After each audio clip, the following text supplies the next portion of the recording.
ስጠን የምንለውን ሰላም ለመቀበል እግዚአብሔር እጃችን ዝግጁ ካልሆነ እስከንዘጋጃ ዘገየዋል። እንዴ እግዚአብሔር እኮ እንዴት አንቀባሮ እንደሚያኖረን አላወቃችሁ? አንቀባሮ አመላችንን ስለሚያውቀው አንቀባሮ ነው የሚያኖረን።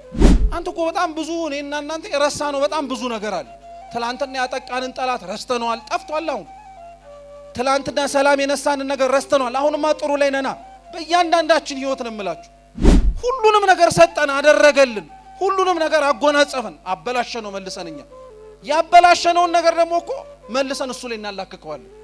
ስለዚህ ያረጋችሁት ልብስ አይሆናችሁም እያላችሁ እምትኖሩት ኑሮ አይበጃችሁም። የምታስቡት ክፉ ሐሳብ ይቅርባችሁ።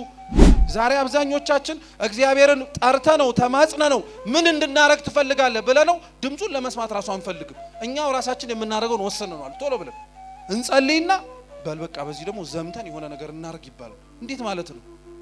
ጠላት ከፊት ለፊት ያለው በሙሉ እንዲታለፍ የምትፈልግ ከሆነ አብሮ እግዚአብሔር እንዲሆን ለምን ሌላ ነገሩን ቶ ጠላትን ማጥፊያ እንትንን ማራቂያ ሌላ ገለመኔ ቅብርጥሶ ይያል ስር መማሱን ቅጠል መበጠሱን ቶ እግዚአብሔር የኡነት አብሮ ካለ ማንም አብሮ ሊጠጋ አይችልም።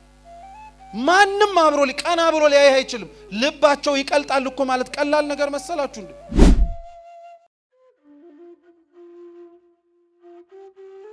ስጠን የምንለውን ሰላም ለመቀበል እግዚአብሔር እጃችን ዝግጁ ካልሆነ እስከንዘጋጃ ዘገየዋል። የምንለምነውን ፍቅር ለመቀበል ልባችን ክፍት ካልሆነ አሁንም እግዚአብሔር ያዘገየዋል። እንደ ጠራነው ጥሪ ፈጥኖ የማይደርሰው የተቀበልነውን ነገር ዋጋ መስጠት የምንችልበት ጊዜ ካልሆነ አሽቀንጥረን መልሰን እንጥለዋለን። ለዛ ነው በነገራችን ላይ ሰው እንዴት ክፉና ጨካኝ እንደሆነ የምታውቁት ልብ አምላክ ቅዱስ ዳዊት መዝሙር 13 ላይ ጸባያችን ምን አይነት ጸባይ እንደሆነ ይናገራል። እና ምን ይላል? ከመቃብር ክሱት ጎራኢቶሙ አፋቸው እንደተከፈተ መቃብር ነው ይላል። መቃብር አስቡት። ሰው ሲሞት እኛ አጥበን ንጹህ የሆነ ጨርቅ አምጥተን ገንዘን አዲስ የሆነ ሬሳ ሳጥን አምጥተን እንደየሀገሩ ስርዓት ደግሞ አንዳንዶችም ሽቶ የሚነሰንሱ አሉ። ሽቶ ነስንሰን አክብረን አፈር ውስጥ እንከተዋል። ከ3 ቀን በኋላ ከ4 ቀን በኋላ ግን እስኪ እንዴት ነው ብለ ቆፍረ ብታየው እንጨቱም ቆሽሿል፣ ጨርቁም ቆሽሿል። አንተ ሽቶ የነሰነስከውም ሬሳ መሽተት ጀምሯል። መቃብር እንደሰጠው አርጎ አይመልስም። እግዚአብሔርም እኛ እንደዛን ይሆንበት የሰጠንን ነገር በሙሉ አበላሽተን መለስንለት። ሰላም ሳይሰጠን ቀርቶ ነው አሁን እንደዚህ ምንጮህ። ሰጥቶን አበላሸነው፣ ተበጣበጥንበት። ፍቅር ሳይሰጠን ቀርቶ ነው ሰጥቶን እኛ ጥላቻን አነገስንበት። እንደኛ መቃብር የሆነ ማን አለ ታዲያ? ሁሉንም ነገር ሰጠን፣ አደረገልን፣ ሁሉንም ነገር አጎናጸፈን። አበላሸነው መልሰንኛ። ያበላሸነውን ነገር ደግሞ እኮ መልሰን እሱ ላይ እናላክከዋለን። አንተ እኮ ነህ እንሏል። እሱ ምን ያርግ? እሱማ ባህሪው ራሱ እኮ መልካም ነው፣ ንጹህ ነው፣ ነውር ነቀፋ የማይስማማው ልዑል የሆነ አምላክ እኮ ነው። እኛንን የተሰጠንን መጠቀም ያቃተን። እግዚአብሔርነቱ ሁላችን ልቡናችንን ይመልስልን። ብዙ ተሰጥቶን ያልተጠቀምንበት ነገር አለ። ስናጣውና ስናበላሸው ብቻ እሪ እያለን የምንጮህበት ማለት ነው። እስራኤል እንዲህ ነበረ። ለቦታው አልተዘጋጀም። በረሃ ላይ ሲሄድ አበላኝ አለው እግዚአብሔርን። ስንዴ እኮ አዘርቶ ማብላት ይችል ነበር በረሃ ላይ። መና ከሰማይ ማውረድ ይከብዳል ወይስ በረሃ ላይ ስንዴ ማዘራት? መልሱ እንጂ የትኛው ነው የሚቀለው? ስንዴው ነው የሚቀለው እኮ። መሬት ቅርብህ ነው። መሬት ቅርብ ነው። አሸዋውን እዛ እንኳን ሊበቅል አይችልም እንዳንል እግዚአብሔር ከሰማይ መና መውረድ ከቻለ አሸዋ ላይ ማብቀል አይሳነው። አሸዋው ላይ ግን እንዲዘሩ አልፈለግም። ለምን? እንዳይደክሙበት እኮ ነው። ዘርተው አጭደው ወቅተው እንዳይበሉት ጊዜ የለም። መንገደኞች ናቸው። ከሰማይ መና ወረደላቸው። ጠማን አሉት። ስሙ እስኪ ጠማን ሲሉትስ አፈሩ ላይ አሸዋው ላይ ውሃ መስጠት አይችልም? ይችላል። አፈሩ ላይ ውሃው ላይ ውሃ ቢሰጣቸው ነገር ግን ስሙ ውሃው ሲደፈረስባቸው መጠጣቱን ጠጥተናል ግን ምን ዋጋ አለው የደፈረሰ ውሃ ነው ብሎ ያሙታል። እንዴ እግዚአብሔር እኮ እንዴት አንቀባሮ እንደሚያኖረን አላወቃችሁ? አንቀባሮ አመላችንን ስለሚያውቀው አንቀባሮ ነው የሚያኖረን። አለት ላይ ውሃ ሰጣቸው። ደፈረሰ ብለው እንኳን ማጉረምረም አይችሉም። ያለት ውሃ ንጹህ ነው። በቃ ምንም እንከን አይገኝበትም። እንደዛ እየጠጡ መዝሙረ ዳዊት መዝሙር 77 ላይ ግን እግዚአብሔርን አሙት ይላል። አሙት ማብላት ይችላል ወይ ማጠጣት ይችላል ወይ? አጥግቦ አብልቶ አኑሮ ልጆችን አሳድጎልህ እንዴት እግዚአብሔርን አታምነው? አንተ የረሳውን በጣም ብዙ ነገር እያስታወሰ እንደዚህ አንቀባሮ እያኖረ እንዴት እግዚአብሔርን ትረሳዋለህ? አንተ እኮ በጣም ብዙ እኔና እናንተ የረሳነው በጣም ብዙ ነገር አለ። ትላንትና ያጠቃንን ጠላት ረስተነዋል፣ ጠፍቷል። አሁን ትላንትና ሰላም የነሳንን ነገር ረስተነዋል። አሁንማ ጥሩ ላይ ነና። በእያንዳንዳችን ህይወት ነው የምላችሁ። እናንተ አልጋችሁን ተማምናችሁ ስትተኙ እግዚአብሔር ግን ካልጋው በታች የተሸከመው እጅ እሱ እንዳትናወጡ የጠበቃችሁ እሱን እኮ ነው እንደዚህ ያደረገው። መጽሐፈ ቀለምንጦስ ላይ አባቶቻችን የሐዋርያት ሥራም ላይም ጭምር በትርጓሜ ያስተምሩታል። ሐዋርያው ቅዱስ ጴጥሮስ እግዚአብሔርን ጠየቀው፣ አትተኛም ወይ ብሎ ጠየቀው። እየሰማችሁ ነው? አትተኛም አይደክምህም አለ። እና እግዚአብሔር ቢያንቀላፋ ምን ሊመጣ እንደሚችል እንዲረዳው ብሎ እጅህን ዘርጋለውና ይላሉ አባቶቻችን፣ እጁ ላይ እንቁላል አስቀመጠለት። እየሰማችሁ ነው? አስቀመጠለትና ቅዱስ ጴጥሮስ በመለኮታዊ ስልጣኑ እንዲያንቀላፋ አዘዘው። እና ወዲያውኑ እንቅልፉ ሲመጣበት ቅዱስ ጴጥሮስ እጁ ላይ ያለው እንቁላል ወድቆ ተሰበረ። እና እግዚአብሔር ምን አለው? ባንቀላፋ እንዲህ ነው የምትሆኑታል። ለዛ እኮ ነው እረኛችን አይተኛም አያንቀላፋም፣ እስራኤልን የሚጠብቀው አይተኛም አያንቀላፋም የምንለው ለዚህ ነው። እኛ ነን ያንቀላፋንበት እንጂ እግዚአብሔር አንቀላፍቶብን አያውቅም። መተኛታችንን አይቶ እንኳን እግዚአብሔር ከመቀስቀስ አንድ ቀን ቦዝኖ ያውቅ። ስለዚህ እግዚአብሔር አምላክ ሕዝቡን አላቸው የሚሆኑ አይደሉም። አብዛኞቹ በረሃ ላይ ቀሩ። አብዛኞቹ ትወርሳላችሁ የተባሉትን ቦታ ሳያዩት ቀሩ። እንዲህ ከመሆን እግዚአብሔር ይጠብቀን። እውነት አስባችሁታል? ቃል ተገብቶላችሁ ያን ሁሉ ዘመን ተንገላታችሁ የምታገኙትን በረከት ሳታገኙ ባጭር መቅረት እግዚአብሔር ከልክሎ አይደለም። እኛ እዛ በረከት ላይ ለመድረስ ግን የሚያስችለውን ነገር ቀድመን ስላላሟላ ቀሩ። አብዛኞቹ ሞቱ። ሙሴም አንቀላፋ። ከዛ በኋላ ኢያሱ መጣ። ለዛ ነው መጽሐፈ ኢያሱ ምዕራፍ 5 አሁን ከአንድ ጀምሮ ሲነበብ እንደሰማችሁት አዲስ ትውልድ ተነሳ። ያን አዲስ ትውልድ ኢያሱ ከነዓንን መውረስ እንዲችሉ መንገድ ይዟቸው ሄደ። መንገድ ላይ ሲሄዱ ትላንትና ከትላንትና በፊት ስተያም በሚጓዙበት በእያንዳንዱ መንገድ ጠላቶች ይገጥሟቸዋል። የሚያጠቋቸው፣ የሚገፏቸው፣ የሚተናኮሏቸው ነበሩ። አብዛኞቹን እያሸነፉ ነው ሄዱት። ቦታቸው ላይ እግዚአብሔር እስኪደርስ ድረስ ያሉበት ቦታ ላይም ደግሞ እስኪያርፉ እግዚአብሔር እየጠበቃቸው ነበር። መልአኩን ልኮ ሕዝቡን እግዚአብሔር ሲጓዙ ከመሬት አንድ ስንዝር ከፍ አድርጎ አሸዋው እንዳያቃጥላቸው፣ ከላይ ያለው የበረሃው ፀሐይ እንዳያግላቸው በደመና ጋርዶ፣ ከኋላ ያሉት ጠላቶቻቸው መጥተው እንዳይደርሱባቸው በደመና ሸፍኖ ከፊት ያለውን መንገዳቸውን እያከናወነ ሚካኤል ይመራቸው ነበር። ምንም ነገር አልሆኑ።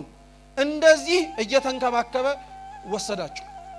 ሲነበብ እንደሰማችሁት ዮርዳኖስን ወንዝ ግን ልክ እንደተሻገሩ ዙሪያቸው ላይ የነበሩት ሰዎች እስራኤላውያን እግዚአብሔር የዮርዳኖስን ወንዝ እንዳሻገራቸው እና አብሯቸው እንደሆነ ሲሰሙ ልባቸው ቀለጣል። እስኪ ልባቸው ቀለጠ በሉ እንጂ ምናቸው ቀለጠ?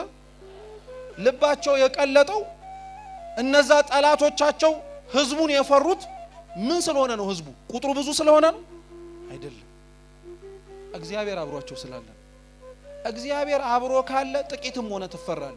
እግዚአብሔር አብሮ ከሌለ ለምን ዓለምም አትሆንም ባዶ ነው።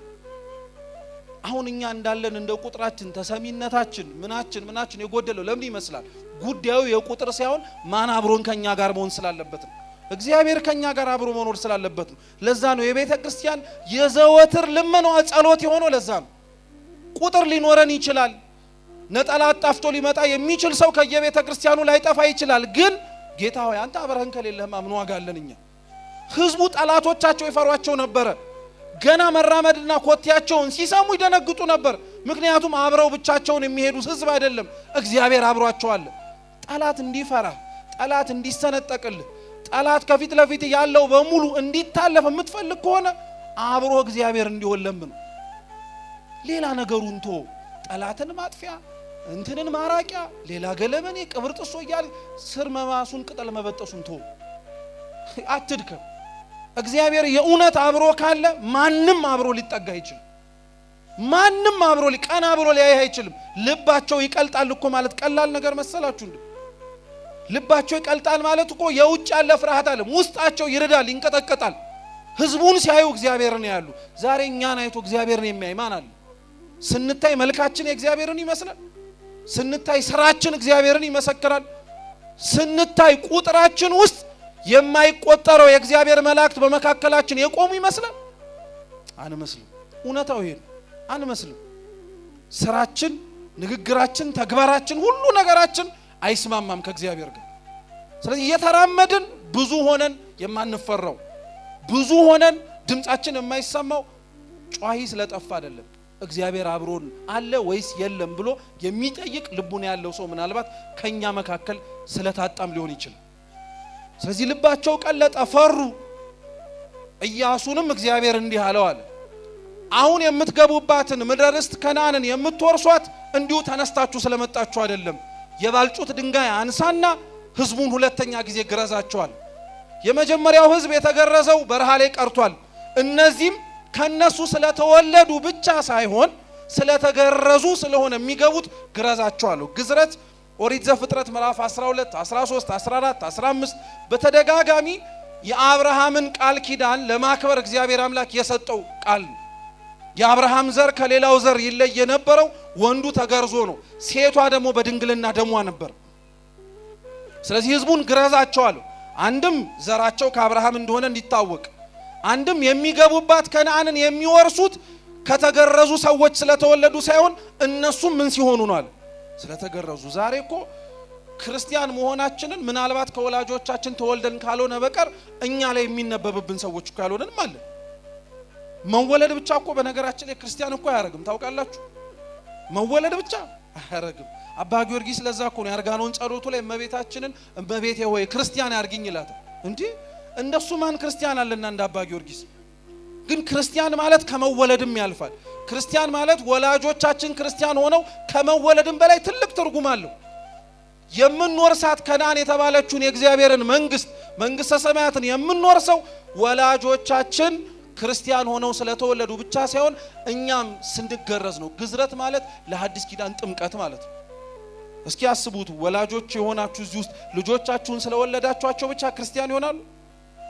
በ40 በ80 ቀን ምንድነው የምናስደረጋቸው? ቤተክርስቲያን አምጥተን እናስጠምቃቸዋለን።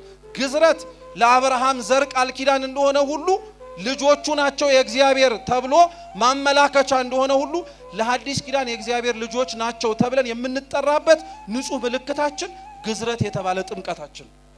ስለዚህ ግረዛቸው አሉ። ደግሞ ግረዛቸው ሲል እኮ አንዴ አይደለም ሁለተኛ ጊዜ ግረዛቸው አለ። እስኪ ሁለተኛ ጊዜ በሉ እንጂ ያለ ምክንያት የተጻፈ አንዲት ቃል የለም። ልብ ብላችሁ ስሙ። ሰው ስንቴ ነው ሊገረዝ የሚችል? አንዴ ነው አይደል? እናንተ አታውቁም እኮ ምን ሆናችሁ ነው? ስንቴ ነው ሰው ሊገረዝ? ወንድ ልጅ ስንቴ ነው የሚገረዘው? ሁለቴ ይገረዛል? አይገረዝም። ሁለቴ ጊዜ ወይም ሁለተኛ ጊዜ ግረዛቸው ማለት ምን ማለት መሰላችሁ? አንደኛ እንደ ታሪኩ አውድ ብትመለከቱት አዲስ ህዝብ ስለሆነ ምን አርጋቸው ማለት ነው? ስላልተገረዙ ግረዛቸው ማለት ነው። ስለዚህ አዲስ ድጋሚ ህዝብ ስለሆነ ግረዛቸው ለማለት ነው። ሁለቴ ግረዛቸው ግን ማለት ምን መሰላችሁ? የመጀመሪያው ግዝረት ተብሎ እየተጠቀሰ ያለው የኦሪቱ የመጀመሪያው ህግ ነው። ግረዛቸው ያለው በድንጋይ ነው። ድንጋይ የተገረዙበት ብቻ ሳይሆን የእግዚአብሔርን ትእዛዝ የተቀበሉበት ህግም ጭምር ነው። ጽላቱን እግዚአብሔር በምን ላይ ነው ህጉን ጽፎ የሰጣቸው? በድንጋይ ነው። የመጀመሪያው ግርዛት እሱ ነው። መጀመሪያ በህጉ ገረዛቸው። ኃጢአትን፣ ነውርን፣ ጥፋታቸውን እንዲያስተካክሉ። የተገረዘ ሰው የሚወድቀው ስጋ እንደማያስፈልገው ሁሉ በህጉ ገረዛቸውና ኃጢአታችሁን ተው አላቸው። እነሱ ሊሰሙ ነው እንዴ? ጭራሽ ህጉን ይዞ የወረደውን ሙሴ እነሱ ታች ምን ሲያረጉን የጠበቁት? ጥጃ ሰርተው እያመለኩ። እግዚአብሔርን ህግ ስጠኝ ብሎ የሚለምን ህዝብ ህጉን እስኪሰማ ድረስ መታገስ አለበት። እግዚአብሔርን አናግረኝ፣ ምን እናርግ፣ እባክህ መልእክትን ስጠን፣ ምን ማድረግ እንዳለብን ምራን ካለ ድምጹን እስኪሰማ መታገስ አለበት። ዘገየብኝ ብሎ ሌላ ነገር ማድረግ አይችልም። ዛሬ አብዛኞቻችን እግዚአብሔርን ጠርተ ነው ተማጽነ ነው ምን እንድናረግ ትፈልጋለህ ብለ ነው ድምጹን ለመስማት ራሱ አንፈልግም። እኛው ራሳችን የምናረገውን ወሰነናል። ቶሎ ብለን እንጸልይና በልበቃ በዚህ ደግሞ ዘምተን የሆነ ነገር እናርግ ይባላል። እንዴት ማለት ነው? ከሰማው እስከ ጥግ ድረስ ነው መስማት ያለብን። አርግ ያለን እስከ ጥግ ድረስ ነው ማድረግ ያለብን። እነሱ ከታች ሌላ ኃጢአት እየሰሩ ነበር። ስለዚህ እግዚአብሔር አምላክ መጀመሪያ የገረዛቸው በህጉ ነው። እስኪ መጀመሪያ በሉ የገረዛቸው በምኑ ነው? በህጉ ነው። ሁለተኛ ጊዜ ገረዛቸው ማለት ምን መሰላችሁ? ያ ኢያሱ አንስቶ እስራኤላውያንን ገርዟቸው የጣለበትና የተጠቀመበት ድንጋይ ጌታችን ኢየሱስ ክርስቶስ ነው።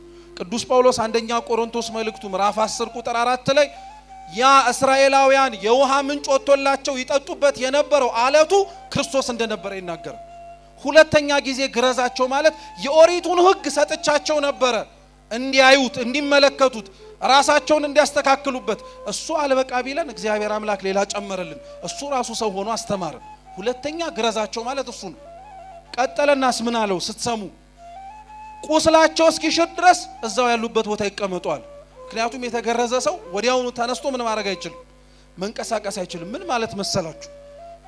ቁስላቸው እስኪሽር ያሉበት ቦታ ይቀመጡ ማለት አንድ ሰው ኃጢአት ሲሰራ ከነበረ በደል ሲሰራ ከነበረ የእግዚአብሔርን ሕግ ሰምቶ አቁም ሲባል ማቆሙን ሊያቆም ይችላል። ግን ከኃጢአት በላይ ልምድ ክፉ ስለሆነ መተው ያስቸግሯል። ዛሬ አሁን ዘፈን ኃጢአት መሆኑን ሁላችንም እናውቀዋለን። ለምን አናቆመው? 2 ቀን ታቆመውና 3ኛው ቀን ላይ ምን ያረጋል? እንድታጉረመርሙ ያረጋል። ትለዋለህ። ገብቷችኋል? ስለዚህ ትተናንተውም ማለት ነው። ብትሰርቅ 3 ቀን 4 ቀን ልትሰበሰብ ትችላለህ። ብትጠጣ ብትዘሙት ሌላም ነገር ብታረግ ጥለን አንጥለውም ማለት ነው። እየሰማችሁ ነው? ቁስል ማለት እሱ ነው። ኃጢአት ጠባሳ ቁስል ጥቶ ነው የሚያልፈው። ስለዚህ ምን አለ? እስኪሽሩ ድረስ እዛው ያሉበት ቦታ ይቀመጣል። እግዚአብሔር አስተምሮት ኃጢአቱን እንዲተው የመከረው ሕዝብ ይረፍ ማለት ከቤተ ክርስቲያን አይውጣ ማለት ነው። እዛው ይቀመጥ ቁስሉ እስኪሽርለት መልሶ ወደ ወጣበት ኃጢአት እንዳይመለስ እግዚአብሔር እንዲጠብቀው አስቀምጧል። አዳምና ሔዋን እኮ አሁን ቁርበታቸውን አውልቆ የብርሃን ልብስ ለብሰው ገነት ውስጥ እየተመላለሱ ነው። እኛ የነሱ ልጆች ግን እግዚአብሔር የሰጠንን የብርሃን ልብስ ቅድስና ለብሰን በብርሃኑ መመላለስ ሲጠበቅብን እኛ ቁርበት ካለበስን ብለን እናስቸግራለን። ለራሳችንም አላወቅንበትም። አያችሁ? ስለዚህ ያረጋችሁት ልብስ አይሆናችሁም እያላችሁ እምትኖሩት ኑሮ አይበጃችሁም። የምታስቡት ክፉ ሐሳብ ይቅርባችሁ። ቅዱስ ጎርጎርዮስ የተናገረውን ይሄን ቃል ቅዱስ ባስልዮስ ዘቂሳርያ ደግሞ እንዲላል እግዚአብሔር ሰው አብሮት እንዳለ የሚታወቀው ሐሳቡ ተቀድሶ ንግግሩ ተባርኮ ስራው ተከናውኖ ሲታይለት ነው አለ። ይህን እግዚአብሔር ለሁላችን ያድርግልን።